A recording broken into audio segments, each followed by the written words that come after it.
attitudes. And I believe that if you change your view, you can change your attitude. So I was wrestling with this Will Smith debacle and what everybody had to say about the Will Smith debacle. And of course, like everyone else, I had something to say as well. However, I typically find ways to connect with things that I find, shall we say, repugnant or undesirable. I believe that the way that I feel is related to the way that I think, and et cetera, et cetera, et cetera. So I'm thinking about all these things and coming to some resolution about how do I actually feel about the Will Smith thing. And when you see heinous acts, one thing I discourage people from doing is criticizing and blaming the person that commits the heinous act, no matter what the heinous act is. Could be slapping the comedian on stage, it could be anything. However, as I got to thinking about Will Smith and what I had to say about it, I thought I'd share it with you. Everybody else is sharing what they have to say. And here's what I got. Believe it or not, I recognize myself as he walked back to his seat. As he walked back to his seat, that look on his face, that look of satisfaction, that look of I told him, I straightened him out. Well, that's not something that I'm proud of having ever done, but I've done that. I've had that look, and I've created outcomes that made me feel like he felt. And all this thing about him feeling like he's privileged and him feeling like he's a prima donna or him just wanting to show his muscles and be a big, strong man, I really don't buy into any of that because I don't have those characteristics. And what I find is the way that we relate to other people is kind of how we relate to ourselves. So if you see Will Smith as some sort of arrogant person that wants to throw his weight around, I look at myself and see what kind of person I was. So let me tell you what I mean. Years ago when I was in the military, I used to work at the rec center and we wore a red vest and tell everybody in the rec center that we were the management, that we were the one to get the pool balls for you. We got the cue sticks for you. We got the badminton set for you. We the one that gave you all the equipment. And I had this red vest on. I was actually active duty. And I know I'm taking a chance. I hope the statute of limitation has passed on the infraction that I committed.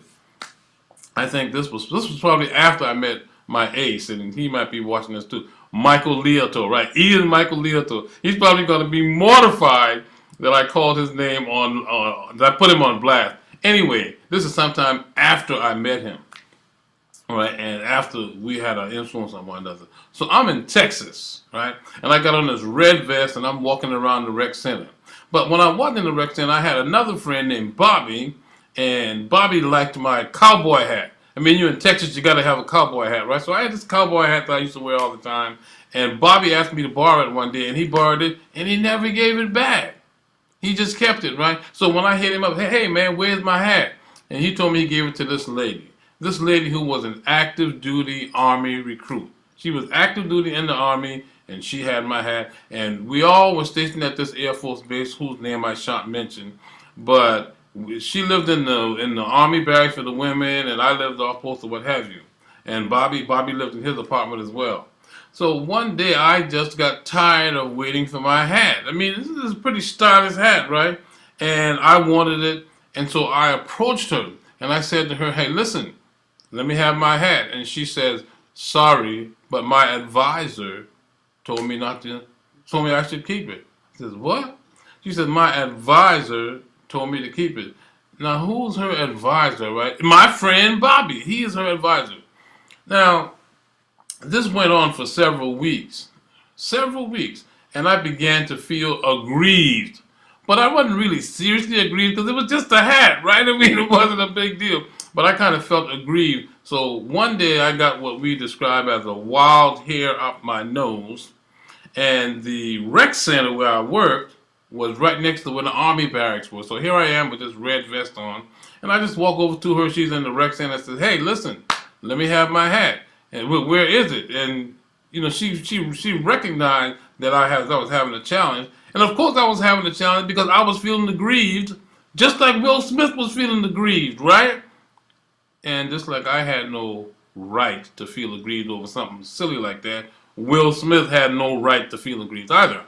So, I knew she lived in the WAC barracks, the Women's Army barracks. I knew she lived there, and I knew where her room was. Not that I'd ever been in there, of course, but I knew where it was. So I go in, I walk past the dorm guard, and I got my red vest on from the rec center, and I got the keys hanging off my belt indicating that I work in the rec center. So this was kind of foolhardy, right? I mean, I was representing the United States Air Force Rec Center, and I'm walking around acting like a fool. So I walked upstairs, climbed the stairs, got to her room, and kicked her door in. Right. I mean, picked up my foot and kicked the door in. I kicked her door in, walked in her room, saw my hat on her dresser, picked my hat up off her dresser, sat it on my head, and walked out proudly with that look on my face, the same look that Will Smith had on his face. Me! Right. Victor Irving Jenkins, View Attitudes. This was probably 30, 40 years ago. And as I walked out, naturally, people saw me. And when I was called to the carpet by leadership in the military, naturally I told a lie. But I even cussed the girl. I called her an unflattering name as I was leaving. Why? Because I felt aggrieved. I felt aggrieved, and I felt justified in doing what I did, just like Will Smith felt when he did what he did. See, the difficulty with being a human being is if you're not paying attention, you could find yourself aggrieved. And once you are aggrieved, all bets are off. Because when you are aggrieved, you got to get rid of that grief. You got to get it off of you. And the most likely way that we are going to do it is we're going to inflict damage on another human being or the property of another human being. So when Will Smith did what he did, he wasn't a big star like people describing. He wasn't some arrogant guy that people are describing. He was just a human being like you and me. Now, this in no way excuses what he did.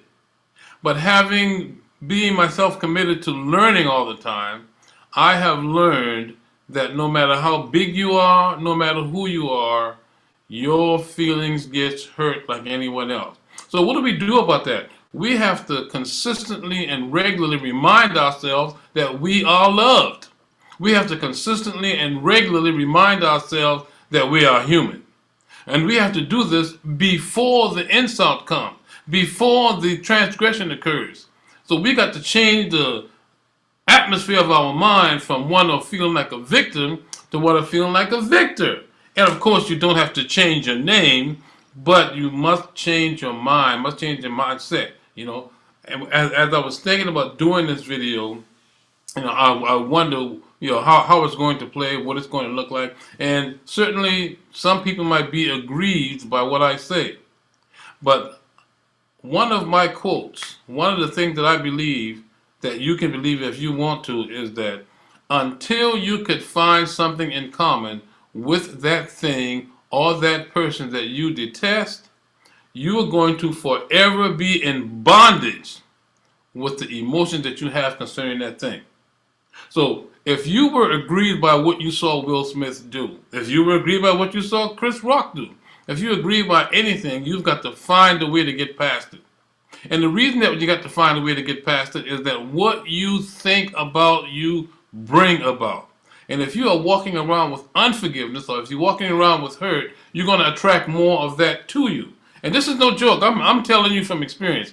I used to have what they call the kill list. And when I had this kill list, it seemed like every time I turned around, there were some reasons for me to add people to my kill list. And the kill list occurs when people had hurt you so bad that if you chose to kill them in the most vile and disgusting way, you were justified to do it because of how bad they hurt you. But here's the news. Here's the dirty little secret. The dirty little secret is whatever kill list you have on your mind, you're the one that have it on your mind. And if you want to get the most out of life, if you want to excel in life, you've got to find a way to forgive. Right now, Chris Rock is working on forgiving Will Smith. Chris Rock is a pretty bright guy, and he said he was processing the whole thing. Because, see, probably deep down inside, Chris knows that he has to forgive him. Despite all the entertainment aspect, we all watching what this person thinks, what that person thinks, and everyone has some unflattering words to say about Will Smith. Even some people have some unflattering words to say about Chris Rock. But at the end of the day, you have to get past it just like I have to get past it. If you are not forgiving, if you are hurt, some people said they were sickened by the whole thing. Well, I'm not going to be sickened by it because he didn't slap me and I didn't slap anybody. I'm not going to be sickened by it, but I will notice it. So whenever you think of Will Smith and how horrible what he did was, think about Victor Irving Jenkins and how I walked into that lady's room, into her dorm barracks, and kicked the door in and took my hat and put it on my head and walked out with this proud look on my face like I had done something spectacular, like I had done something fantastic, when all I did was make a big fool of myself. And I have to live past that, just like Will Smith has to live past what he is trying to live past. Because at the end of the day, you're not Will Smith, and neither am I. So we don't have to live with his memories. We don't have to live with his emotions. We have to live with ours. And if we want to live the victorious life, if we want to have the best view attitude, then it makes sense not only for us to forgive Will Smith, but to get past it and never think about it again. This is Victor Irving Jenkins from View Attitudes. And do me a big favor, and I say this, I end all my broadcasts the same way. Have a good time. Until next time, see you.